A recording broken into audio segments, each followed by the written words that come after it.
भी हम 5 मिनट के लिए घुसा था। मैंने रिक्वेस्ट किया था कि हमारा एजेंट को घुसने दीजिए। DO assured me they will be allowed. After that he is not available. Nobody is available. क्या एक मुख्यमंत्री को भी सुरक्षित रहने के लिए गुहार लगानी पड़ेगी? क्या लोकतंत्र के सबसे बड़े दिन यानी नतीजों के दिन सच्चाई का गला घोटा गया है? जिस वक्त पूरे देश की नजरें बंगाल की सत्ता की चाबी पर टिकी थी, उसी वक्त भवानीपुर के काउंटिंग सेंटर से एक ऐसी आवाज आती है जो पूरे देश को हिला देती है। हम लोग ममता बनर्जी का थ्रू से आ रहे हैं, इससे बड़ा कुछ नहीं होता आइडेंटिटी। उधर से मना कर रहे हैं, फाइल और पेन अलाउ नहीं है, बट इधर से इन लोग को अलाउ हो रहा है, फाइल और पेन सब लेके घुस रहे हैं। क्यों?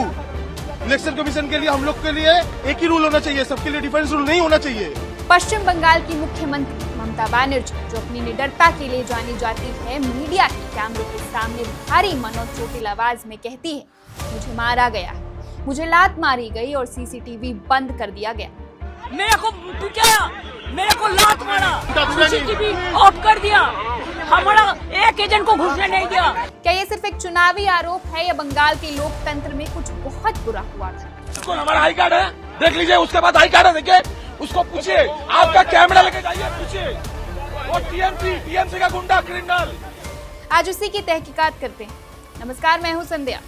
बंगाल चुनाव के नतीजों के दिन कुछ ऐसा हुआ जिससे बीजेपी की जीत से ज्यादा ममता के हार के चर्चे गूंजने लगे। लेकिन तभी एक बयान आता है जो इस पूरे प्रोसेस पर कई गंभीर सवाल खड़े कर देता है। आखिर क्या हुआ था? दोपहर का वक्त था, भवानीपुर विधानसभा सीट की काउंटिंग चल रही। अचानक मुख्यमंत्री ममता बनर्जी काउंटिंग सेंटर से बाहर निकलती। उनके चेहरे पर गुस्सा और आंखों में नमी होती। उन्होंने मीडिया के सामने आकर जो कहा, उसने सबको चौंका दिया। Even I am not allowed inside. All they are doing it, and they have transferred all the machines from there. Only one-sided. Even they didn't allow me to enter. You see the CRP. ধাক্কা দিয়েছে, মেরেছে CRP এর সামনে, আর পুরো বাইরের গুণ ভর্তি করে রেখে দিয়েছে। আমি ক্যান্ডিডেট, আমাকে ইলেকশন ঢুকতে হয়নি। 100টা সিট লুট করেছে, 100টা more than 100 seats they looted and cheated, and this election commission is a BJP commission. আমরা কমপ্লেন করেছি, time to time complain lodge করেছি, ইভেন মনোজ আগরওয়ালকেও কমপ্লেন লজ করা আছে। I gave my complaint at 4 o'clock. The RO, I complained DO, I complained CO West Bengal, even I sent all the SMS to Manoj Agarwal, but they are not doing anything. Even they didn't allow me. You see my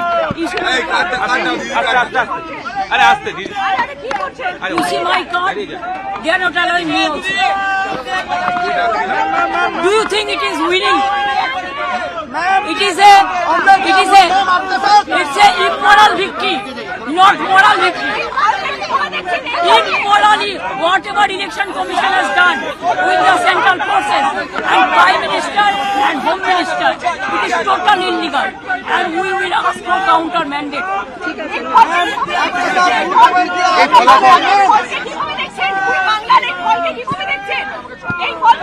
এটা জোর করে forcefully করেছে।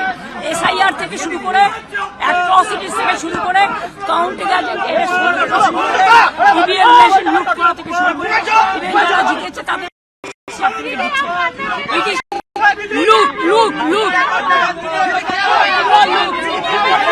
We will bounce back. We will bounce back.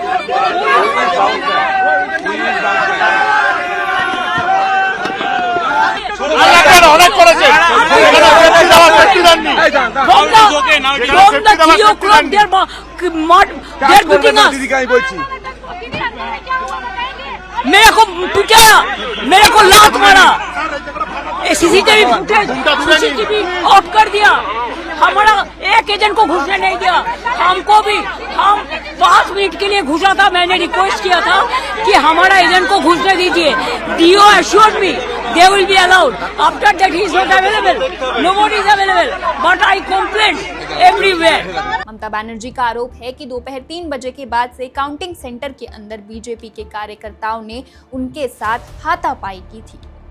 उन्होंने कहा कि उन्हें लात मारी गई, उनके साथ बदसलूकी हुई। और सबसे बड़ी बात, उन्होंने दावा किया कि सीसीटीवी कैमरों को जानबूझकर बंद कर दिया गया था ताकि कोई सबूत ना बचे। सिर्फ मारपीट ही नहीं, ममता बनर्जी ने चुनाव आयोग और वहां तैनात अधिकारियों पर भी गंभीर सवाल उठाए हैं। उनके मुख्य आरोप ये है, तृणमूल कांग्रेस के किसी भी एजेंट को काउंटिंग सेंटर के अंदर रुकने नहीं दिया गया। ममता बनर्जी के मुताबिक डिस्ट्रिक्ट ऑफिसर ने भरोसा दिया था कि सुरक्षा रहेगी, लेकिन मौके पर कोई भी अधिकारी उनकी बात सुनने के लिए मौजूद नहीं था। अगर सीसीटीवी बंद था तो क्या काउंटिंग की पारदर्शिता पर भरोसा किया जा सकता है?